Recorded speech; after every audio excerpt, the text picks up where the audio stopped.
여러분 안녕하십니까? 뉴스투데이 제주입니다. 설에 만감류를 선물로 주고받으신 분들 계실 텐데요. 레드향은 전반적인 소비 부진 속에서도 가격이 좋았지만 천혜향이나 한라봉 등 다른 만감류는 가격도 떨어지고 판매량도 크게 줄었습니다. 이소현 기자입니다. 설 대목이 끝나자 크기가 작은 레드향들이 농협 창고로 들어옵니다. 선물 세트 판매가 끝이 나자 소포장 판매를 위한 것들입니다. 올 설에 레드향이 큰 인기를 끄면서 레드향 가격은 킬로그램당 4,000원 선으로 가격이 좋았던 지난해와 비슷한 수준을 유지했습니다. 경기 침체로 과일 소비가 주춤한 것에 비하면 선전한 겁니다. 농협에서도 좀 입고를 해달라고 이렇게 요청하는 부분도 있고 상인들도 이렇게 찾으시러 다니시는 분들 상인님들도 계시고 해가지고 그나마 레드향은 그래도 좀 나은 편입니다. 다른 만감류에 비해 가지고는. 반면 한라봉이나 천혜향 등 다른 만감류들은 사정이 좋지 않습니다. 5kg 상자 기준 올해 천혜향 가격은 33,000원으로 지난해보다 15% 이상 하락했고 판매량은 절반 이상 줄었습니다. 한라봉 가격도 9%나 떨어지는 등 만감류 농가의 걱정이 커지고 있습니다. 명절 대목을 앞두고 최대 한 달가량 빨리 출하되면서 신맛이 강해 소비자들이 외면한 것으로 보입니다. 지금 딱 나오는 시기에도 맞물려서 판매량이 레드향 같은 경우는 좋은 편이었지만 나머지 천혜향이나 한라봉 같은 경우에는 상대적으로 찾지 않는 부분이 생겨서 판매 수요가 내려가 있는 상황이라고 보시면 될 것 같습니다. 농협이 전국 대형마트를 중심으로 만감류 판매 촉진 행사에 나설 계획인 가운데 굳게 닫힌 소비자들의 지갑을 열 수 있을지 주목됩니다. MBC 뉴스 이소연입니다. 한미 FTA 체결 이후 오렌지와 자몽, 레몬 등 감귤류 수입이 급증한 것으로 나타났습니다. 한국무역협회에 따르면 감귤류 수입량은 지난 2010년 12만 톤에서 지난해 18만 톤으로 47% 증가했습니다.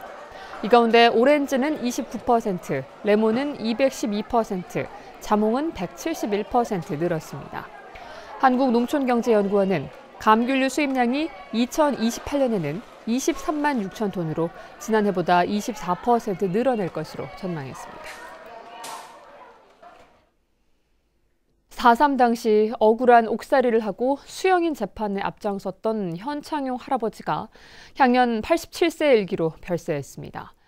70년 만에 무죄 판결을 받은 지 3주 만이었는데요. 4.3 수형인들의 완전한 명예회복을 위해 서둘러 해결책을 내놔야 한다는 목소리가 커지고 있습니다. 보도에 박주연 기자입니다. 16살이었던 1948년 영문도 모른 채 끌려가 군사 재판을 받고 인천 형무소에 수감됐던 현창용 할아버지. 나를 왜 잡아가느냐 이유를 몰라요. 나한테 왜 징역을 살렸는가. 징역 살리면서도 이유를 모릅니다. 내 아무런 잘못한 것 없는데. 고향에 돌아온 뒤에도 평생을 숨죽이며 살아왔지만 연좌제 탓에 딸이 공직을 포기할 수밖에 없었던 게 억울한 옥살이보다 더 큰 한이었던 할아버지는 누구보다 4.3 수형인 재판에 적극적이었습니다. 죽기 전에 이 재심 문제가 해결을 해야겠고 그 어간에라도 우리 생활비라도 다소 협조해 있으면 국가에서 협조해 있으면 좋겠다는 이런 바람이 조금 있습니다. 법원으로부터 사실상 무죄 판결을 받고 빨갱이라는 오명을 벗은 지 3주 만인 지난 7일. 할아버지는 끝내 눈을 감았습니다. 함께 재판에 나섰던 수형인 6명은 노구를 이끌고 가장 먼저 빈소를 찾아 먼 길을 떠나는 할아버지의 넋을 위로했습니다. 그 재판 과정을 어느 정도 이겨오다가 좋은 세상을 묻고 떠나는 마음, 이제 맞았습니다. 우주로 너무나 슬퍼. 생존 수형인이 대부분 90대인 만큼 이들의 억울함을 완전히 풀어줄 수 있는 시간은 얼마 남지 않았습니다. 늦으면 안 된다. 너무나 나이 드신 분들 고령이어서 빠른 해결을 주장해왔던 것이고요. 오늘 우리 현창용 할아버지 돌아가심을 통해서 다시 한번 강국하게 4.3 도민연대는 수형인들의 명예회복을 위한 특별법 개정과 국가를 상대로 손해배상 소송에 나설 예정인 가운데 정부와 정치권에서 해결책 마련에 적극 나서야 한다는 목소리가 커지고 있습니다.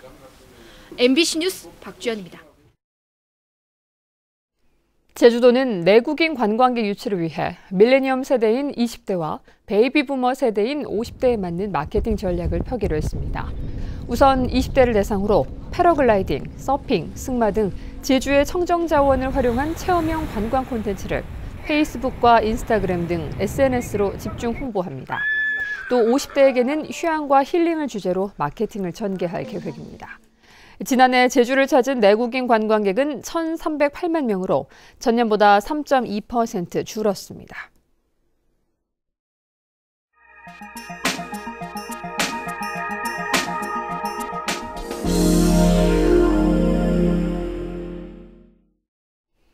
태양광 발전소 상당수가 준공도 받지 않은 상태에서 전기를 생산해 이익을 내고 있습니다. 관련법에 준공 의무 규정이 없기 때문인데요. 준공 절차로 최소한의 안전을 확보한 뒤 상업 운전이 가능하도록 해야 한다는 목소리가 높습니다. 김진아 기자입니다. 건설공사 도중 토사가 유출됐던 횡성의 한 태양광 발전소입니다. 2017년 5월부터 전기를 생산하고 있지만 가동 20개월이 넘도록 아직 준공 검사를 받지 않고 있습니다. 경사가 가파른 데다 인가와도 가까워 호우 시 비 피해가 우려됩니다. 현장을 보다시피 지금도 흘러내리고 있잖아요. 흙이. 집중호우가 내렸을 때 배수구가 과연 저거를 커버할 수 있는지 그것도 의문시 되는 거죠. 횡성의 또 다른 태양광 발전소도 작년 9월부터 가동에 들어갔지만 준공 검사는 받지 않았습니다. 이처럼 산지 복구를 하지 않은 채 미준공 상태로 전기를 생산하고 있는 태양광 발전소는 도내 42곳, 전국적으로 287곳, 271만 제곱미터에 달합니다. 현행법상 지자체로부터 개발행위 준공을 받지 않더라도 전기 안전점검만 받아 한전에 신청하면 전기를 생산해 판매할 수 있기 때문입니다. 직진을 한지 제출해서 성명 요청을 하면 현재 법내에서는 거부할 수 없이 성전해줘야 돼요. 아쉬울 게 없는 사업주 입장에선 산지 복구 등 재해 방지 대책이 필요한 준공 절차를 서두를 필요가 없는 겁니다.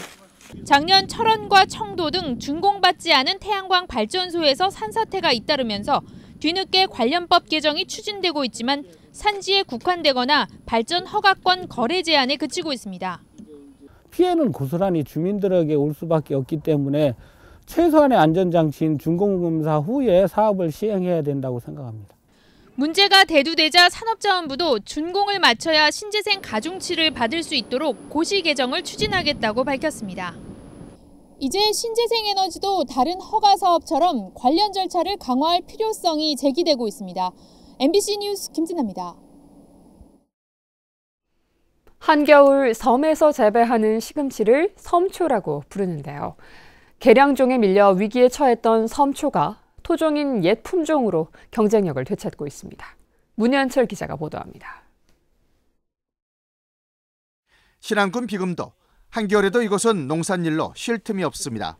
대부분의 농민들이 섬초라고 불리는 겨울 시금치를 재배하고 있습니다. 노지에서 바닷바람을 맞고 자란 섬초는 잎이 일반 시금치보다 짧고 뿌리가 붉다는 게 특징입니다. 당도와 식감이 뛰어나고 영양 성분도 풍부해 겨울철 채소 가운데 으뜸으로 꼽힙니다. 맛이 확실히 유리하게 돼 있습니다. 먹어보면 달아요, 달아. 그런데 최근 상품성이 뒤떨어진 개량종 시금치가 재래종을 밀어내면서 섬초의 위상과 가격이 동반 추락했습니다. 겉보기에는 비슷해 보이지만 재배가 쉽고 수확량도 많아서 수입 품종인 개량종을 더 심게 됐습니다. 결국 30년 역사의 섬초라는 브랜드까지 위기에 처하면서 농가들의 인식도 조금씩 바뀌고 있습니다. 우리 신안 비금 섬초를 브랜드를 지키기 위해서는 앞으로는 재래종을 선호해가지고 각 농가들이 시금치를 작황해야만 우리가 살아갈 길이라고 생각합니다. 재래종이 귀해지면서 10kg 한 상자 도매 가격이 5만 원 안팎으로 개량종보다 2배 높게 거래되고 있습니다. 섬들의 고장 신안에서 생산되는 섬초는 연간 200억 원, 주로 수도권에서 소비되고 있습니다. 잃어버렸던 경쟁력을 재배가 까다롭지만 토종에서 해법을 찾고 있습니다. MBC 뉴스 문현철입니다.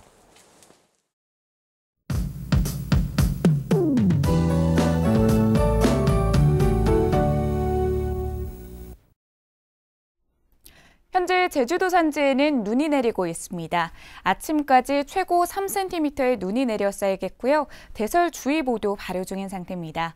중산간 이상 도로는 결빙 구간이 많을 것으로 예상되니까요. 미끄럼 사고 없도록 각별히 주의하시기 바랍니다. 추위는 오늘도 계속됩니다. 한낮 기온 5도에 머무르면서 평년보다 5도가량 낮겠고요. 여기에 바람이 강하게 불면서 체감 온도는 더 낮겠습니다.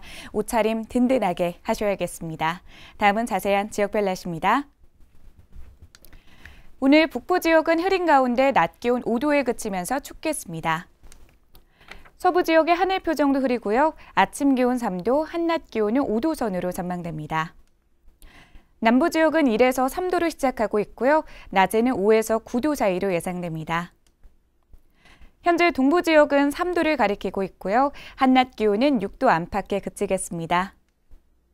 이 시각 산지에는 대설주의보가 내려졌는데요. 아침까지 최고 3cm의 눈이 내려 쌓이겠습니다. 안전운전 하시기 바랍니다. 섬 지역은 흐린 하늘 보이고 있고요. 낮 기온은 크게 오르지 못하면서 6도 선에 머무르겠습니다.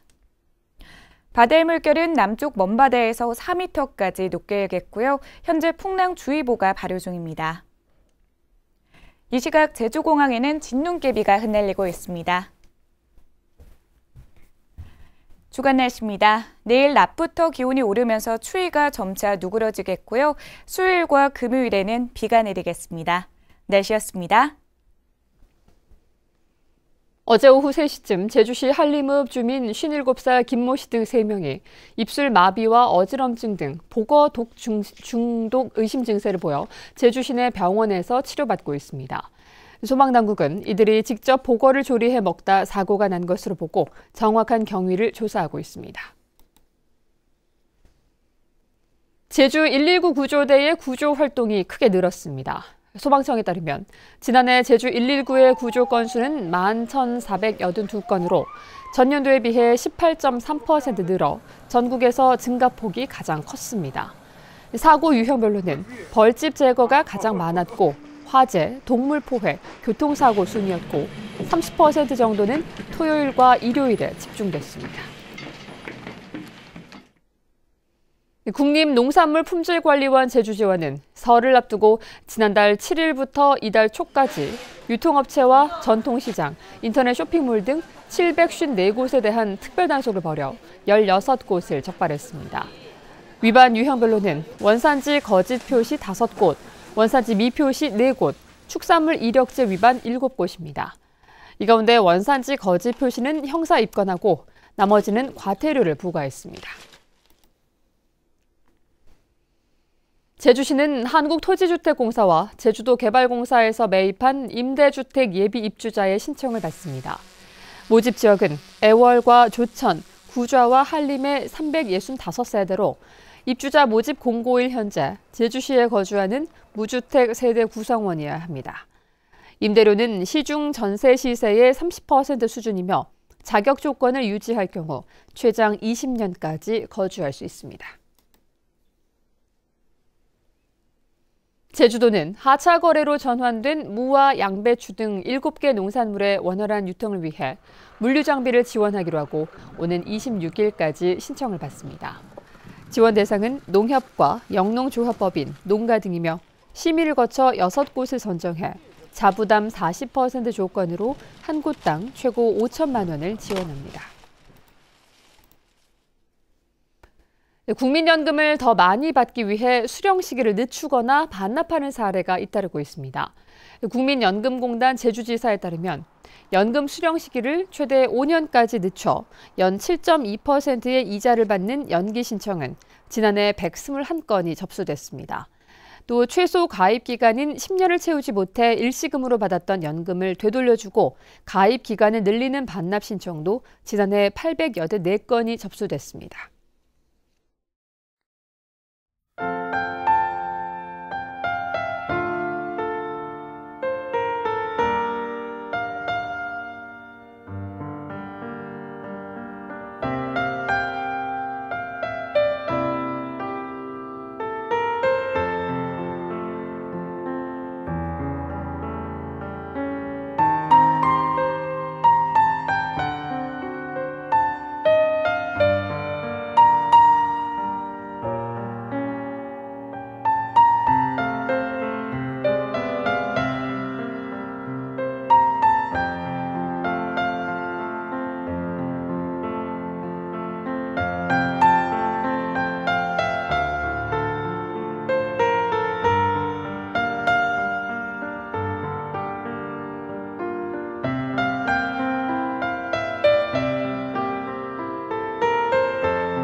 뉴스투데이 제주였습니다. 여러분 고맙습니다.